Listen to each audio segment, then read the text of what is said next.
सावधान माताएं एवं बहनों, अगर आप सावन सोमवार का व्रत रखने जा रही हैं तो यह वीडियो आपके लिए बेहद महत्वपूर्ण है, क्योंकि शास्त्रों और धार्मिक मान्यताओं के अनुसार कुछ ऐसी परिस्थितियां होती हैं जिनमें सावन सोमवार का व्रत नहीं रखना चाहिए।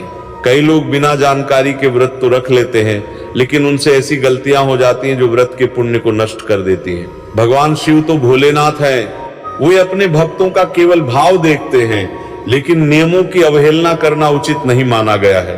दोस्तों, सावन का महीना भगवान शिव को अत्यंत प्रिय है। इस पवित्र महीने में रखा गया एक सोमवार का व्रत भी भक्त के जीवन में सुख, शांति और मनोकामनाओं की पूर्ति का कारण बन सकता है। लेकिन क्या आप जानते हैं कि 5 प्रकार की महिलाओं को सावन सोमवार का व्रत रखने से पहले विशेष सावधानी बरतनी चाहिए। यदि वे बिना विचार किए व्रत रखती हैं तो उन्हें शारीरिक कष्ट हो सकता है और धार्मिक दृष्टि से भी व्रत का पूर्ण फल प्राप्त नहीं होता। आज की इस वीडियो में हम आपको बताएंगे कि वे 5 महिलाएं कौन हैं जिन्हें सावन सोमवार का व्रत रखने से पहले अवश्य सोच विचार करना चाहिए, किन परिस्थितियों में व्रत नहीं रखना चाहिए, और यदि व्रत न रख सकें तो भगवान शिव को प्रसन्न करने के लिए कौन सा सरल उपाय कर सकती हैं। इसलिए शिवहम टीवी की इस वीडियो को अंत तक अवश्य देखिए, क्योंकि एक छोटी सी जानकारी आपको बड़ी गलती करने से बचा सकती है। भक्तों, वर्ष 2026 में सावन का पावन महीना 30 जुलाई दिन गुरुवार से प्रारंभ होकर 28 अगस्त तक रहेगा। यह महीना भगवान शिव और माता पार्वती की उपासना के लिए अत्यंत शुभ और मंगलकारी माना जाता है। इस वर्ष सावन के दौरान कुल 4 सोमवार व्रत आ रहे हैं, जिनका विशेष धार्मिक महत्व है। पहला सोमवार व्रत 3 अगस्त को मनाया जाएगा, दूसरा सोमवार 10 अगस्त को, तीसरा 17 अगस्त को और सावन का चौथा तथा अंतिम सोमवार व्रत 20 अगस्त को होगा। सावन का समापन 28 अगस्त 2026 को हो रहा है, जो कि रक्षाबंधन का पर्व है। इसी दिन बहनें अपने भाइयों की कलाई पर रक्षा सूत्र यानी राखी बांधकर भाई बहन के अटूट प्रेम और विश्वास के त्योहार को मनाएंगी।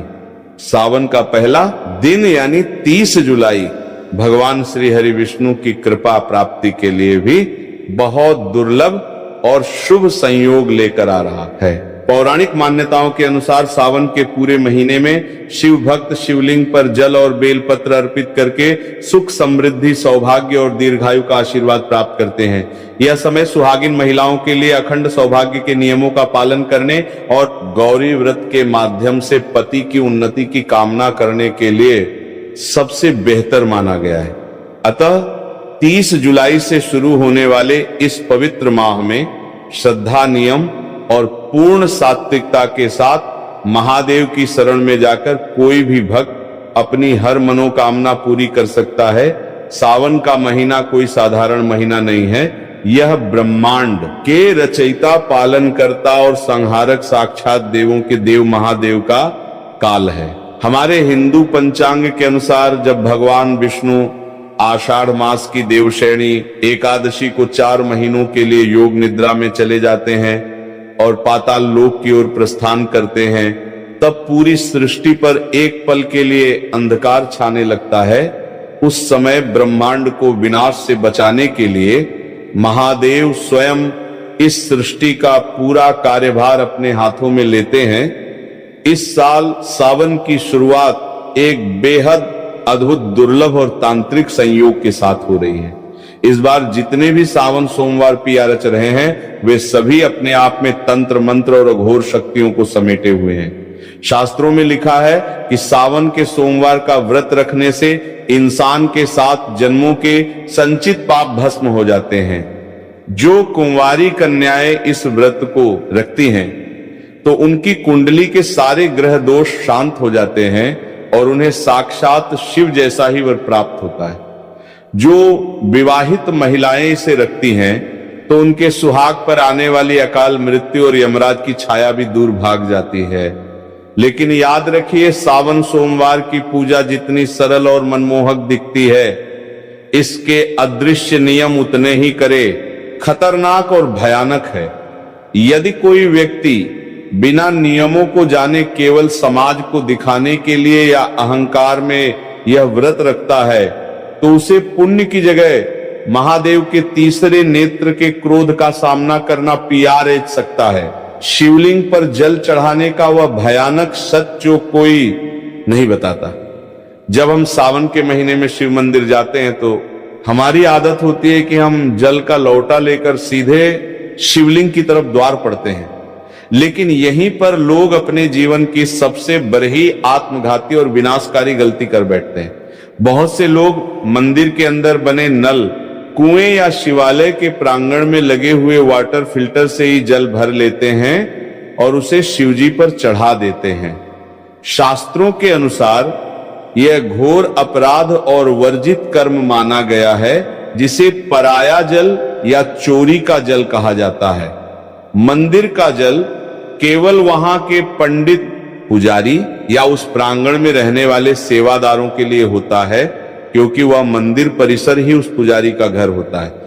यदि आपका घर मंदिर की सीमा से बाहर है तो आपको हमेशा अपने घर की रसोई से, अपने घर के मटके या शुद्ध जल पात्र से तांबे, चांदी या पीतल के लोटे में जल भरकर ही मंदिर जाना चाहिए।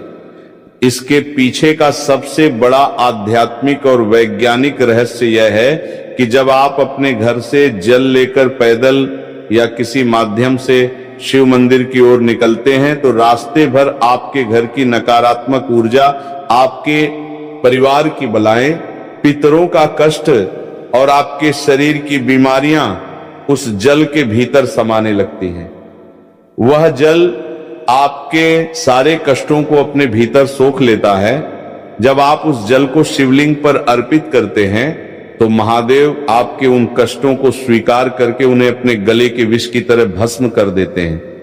लेकिन यदि आप मंदिर का ही जल लेकर वहीं चढ़ा देंगे तो आपने अपने घर का कोई कष्ट महादेव को सौंपा ही नहीं। आपकी वह यात्रा अधूरी रह गई और उस पूजा का फल शून्य हो गया। शिवलिंग के गिरते जल के चमत्कारी और डरावने फायदे। शिवलिंग पर जब जल की अखंड धारा गिरती है तो वह शिवलिंग के नीचे बनी जलहरी से होते हुए एक निश्चित दिशा में बह जाती है। शास्त्रों में उस बहते हुए जल को साक्षात अमृत और शिव की अलौकिक ऊर्जा का महापुंज माना गया है। पहला कर नियम यह है कि जब आप जल चढ़ा लें तो उस जलहरी से बाहर बहते हुए जल को कभी भी भूलकर लांघना नहीं चाहिए, क्योंकि वह ऊर्जा इतनी तीव्र और तांत्रिक होती है कि यदि कोई साधारण इंसान उसे लांघता है तो उसके शरीर का चक्र बिगड़ सकता है और उसका मानसिक संतुलन तक हिल सकता है।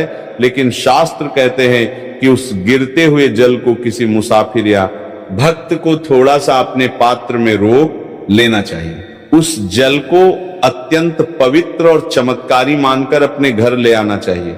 यदि आपके घर में किसी छोटे बच्चे को या किसी बड़े बुजुर्ग को बहुत तेज बुखार आ गया हो, जिस पर डॉक्टरों की दवाइयां भी काम करना बंद कर चुकी हो, तो इस दिव्य जल के कुछ छींटे उस बीमार व्यक्ति के ऊपर मार दें या उसे 2 बूंद ये जल पिला दें। आप अपनी आंखों से देखेंगे कि महादेव की कृपा से वह भयंकर और जानलेवा बुखार भी मिनटों में गायब हो जाएगा। इतना ही नहीं, यदि किसी व्यक्ति की आंखों में हमेशा कीचड़ जाता हो या आंखें लाल रहती हो या जलन होती हो या उम्र के साथ आंखों की रोशनी धुंधली पड़ती जा रही हो, तो इस जल को सुबह सुबह अपनी आंखों पर पलकों के पास लगाना शुरू करें। धीरे धीरे आंखों का सारा भयंकर विकार दूर हो जाएगा और आपकी आंखों की रोशनी इतनी तेज होने लगेगी कि बरही से बरही बीमारी महादेव की कृपा से पूरी तरह साफ और चमकदार हो जाएगी। महा उपाय बेल की जरेज का ताबीज, तंत्र काट और खान पान का करहा पहरा। अब हम बात करेंगे कि